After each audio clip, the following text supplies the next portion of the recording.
இந்த ஃபார்ம் வந்து நான் இன்னைக்கு இருக்கக்கூடிய என் வீட்டுக்கு வருமா, ஃபார்ம் எங்க வரும் அப்படிங்கிறது நிறைய பேருக்கு ஒரு கேள்வியா இருக்கு. ஏன்னா இன்னைக்கு வாடகை வீட்டுல இருக்கிறவங்க வந்து வருஷத்துக்கு ஒரு வீடு 2 வருஷத்துக்கு ஒரு வீடு மாறுவாங்க. அப்ப நான் இன்னைக்கு இருக்க வீட்டுக்கு வருமா இல்ல என் ஓட்டர் ஐடி இருக்க வீட்டுக்கு வருமா அப்படின்னு ஒரு கேள்வி இருக்கும். அதுக்கு என்னன்னா 2024 எல்லாரும் ஓட்டு போட்டிருப்பீங்க. அந்த 2024 நம்ம ஓட்டு போடும் போது நம்ம எந்த வீட்டு அட்ரஸ்ல நம்மளோட ஓட்டர் ஐடி இருந்ததோ அந்த வீட்டு அட்ரஸ்க்கு தான் இந்த ஃபார்ம் வரும்.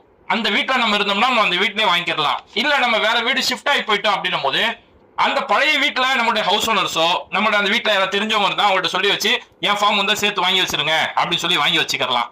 இல்ல அப்படி அவங்க யாரும் வாங்கி வைக்க முடியல அப்படிங்கும் போது பழைய வீட்டு ஹவுஸ் ஓனர் கையில ஃபார்ம் கொடுத்திருப்பாங்களா அவங்க வீட்டுக்கு, அந்த ஃபார்ம்ல இந்த ஃபார்முடைய மேலேயே பிஎல் ஆபீசருடைய நம்பர், அவருடைய பேரு, அவருடைய கான்டாக்ட் நம்பர் அந்த இடத்துல இருக்கும். அந்த கான்டாக்ட் நம்பர் மட்டும் நீங்க வாங்கி அந்த பிஎல் ஆபீசருக்கு போன் பண்ணி இந்த மாதிரி நீங்க எங்க இருப்பீங்க சொல்லுங்க, நான் என்னோட ஃபார்ம் வந்து வாங்கிக்கிறணும் அப்படின்னு சொல்லி அவரை கான்டாக்ட் பண்ணி நேர்ல போய் உன்னுடைய ஃபார்ம், உங்க ஃபேமிலியில சேர்ந்தவங்க எல்லாரோட ஃபார்ம் நீ